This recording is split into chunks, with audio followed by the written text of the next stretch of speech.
Okay, new to the group, welcome. Okay, you were recommended here by someone on TikTok. I need to start a TikTok. Always been just, I don't know.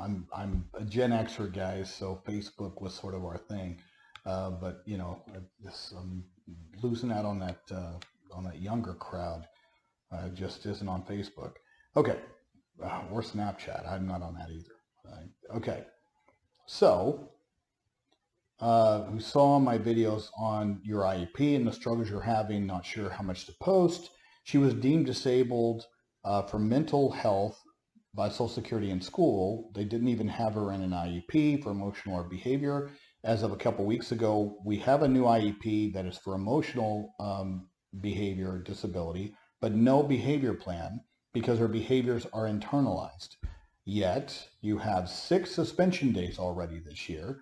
And add to that, the IEP attendance listed her day out of school when she was, I don't know what that means, or I guess she was in school suspension or whatever.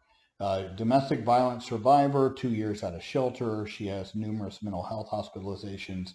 Not going to lie, you're overwhelmed, and I'm sure you are. And so let's clear this up, okay? If her behaviors are internalized, then what the hell is she getting suspended for? That's one of the things. But let's go ahead and dive into this behavior issue, okay? When it comes to a behavior intervention plan is more purposed for the school. It's an acknowledgement by the IEP team that my child cannot follow the student code of conduct as it's currently written. Okay, so this is where sort of the insulated bubble goes around your child to where the principal, the assistant principal, and all the staff understand that your child has a disability and your child's disability is such to where your child could violate the student code of conduct in certain areas. And this doesn't mean that, you know, the child can do whatever they want. That's just not how the rules are written, because the school, even with an IEP, can suspend your child for up to 10 days for an entire school year without triggering what's known as a manifestation determination meeting, meaning that your child could be out of school suspended for up to 10 days and have it not be considered a violation of the developed IEP. All right. But that's all they have. They only have 10 days. They don't even have to tell you why they suspended her. They just can. All right.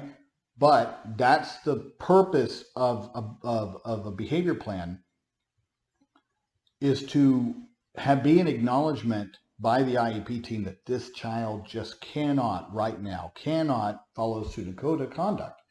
And then what's the team is supposed to do is make sure that any kind of behavior that they're targeting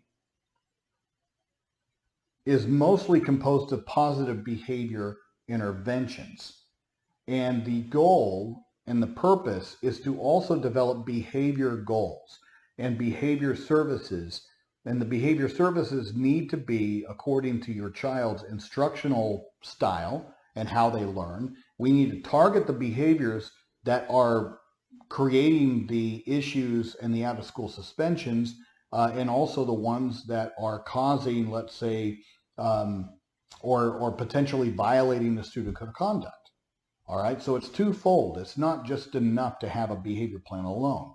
You have to have goals and services targeting those behaviors causing the issues.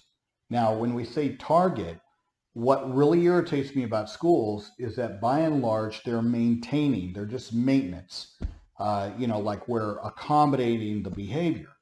Well, guys, accommodating behavior is not what you need to do.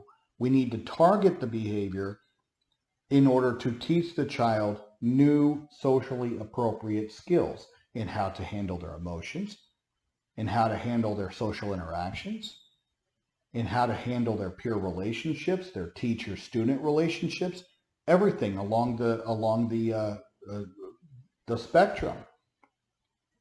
It's not enough just to accommodate. You don't accommodate behavior. You target it by teaching the replacement skill that the child does not have. Now, how do you do that? Well, applied behavior analytics has a lot of good strategies, positive strategies. I know there's some people out there that don't necessarily like them. Okay, I found them extremely beneficial over the years.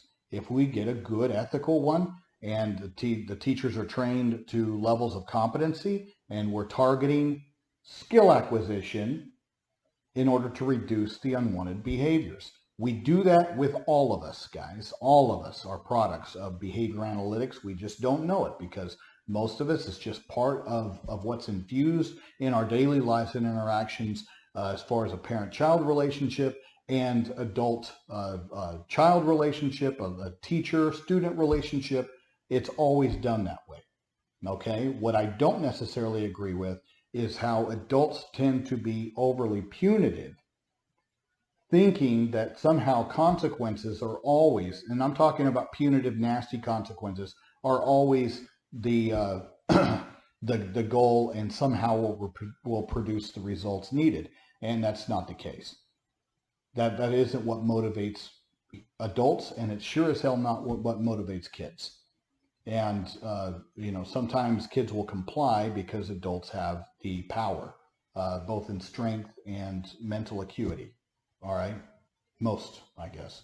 So it's just one of those things to where the best way to motivate is through positive behavior means. And by explaining or having the child grasp the concepts of this is an appropriate way, this is an acceptable way to react. And as an end result, you get X, Y, and Z. Okay?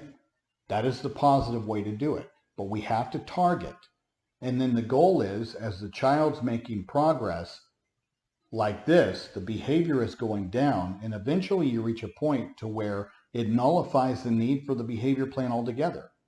But the behavior plan is there, like I said, as an alarm for administration and teachers that this child has a disability and this child as such cannot follow pseudocode of conduct as written. And therefore we need to a little bit of time as an IEP team in order to develop goals and services in order to address those things, teaching skills to replace the unwanted behavior. All right? That is the end goal. And so to have them the 6 suspension days is concerning to me. Like I said, they have up to 10. But if you're already at 6, I don't know how many of those happened before you got the IEP. It's sort of what matters is now you have the IEP. What's happened since then? That's sort of the litmus. All right? Not meaning that whatever the suspensions happened before. Like I said, they have the entire school year from August until May for 10 total out-of-school suspensions before triggering the need for the manifestation determination meeting. Okay? So I think you're right that she probably likely needs a behavior plan if they are out of school suspending her, because it would denote that she has more behaviors than internalized behaviors. And internalized behaviors, guys, can result in out-of-school suspensions and violations of the student code of conduct. So you're not wrong in how you're approaching it, but it does need to go back to the IEP team. You need to ask for a functional behavior assessment, and the functional behavior assessment needs to be meaningful and done by somebody with an expertise in order to identify what the triggers are for your child.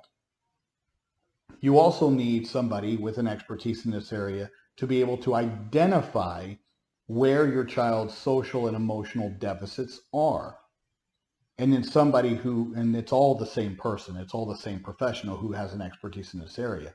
And then somebody that can sit there and say, look, let's target this to replace it with this skill. All right? And she would also probably be beneficial to include counseling services within the IEP with somebody with an expertise and a licensed counselor that has an expertise in domestic violence, PTSD, cognitive behavior therapy, things of that nature. Schools can do that. They should do that. That's part of the related services. As long as the related services being provided relate over to address the educational performance deficits of your child.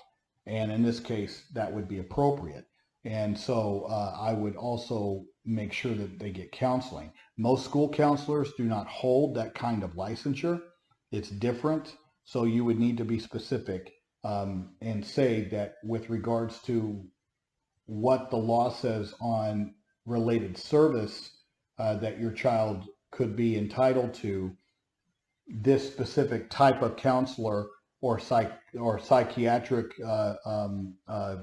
help or psychologist, any of these would fall within that umbrella of potential service providers that the school would need to pay for and provide within the school setting to your child. Okay, but it's a complete wraparound, and I'm glad you're on this page. You'll learn a lot if you sit there and track back all the videos. We have a YouTube channel, which is easier to sit there. Well, of course, everything on the YouTube channel is on this page, but it's just easier to sort of sit there and navigate through on YouTube.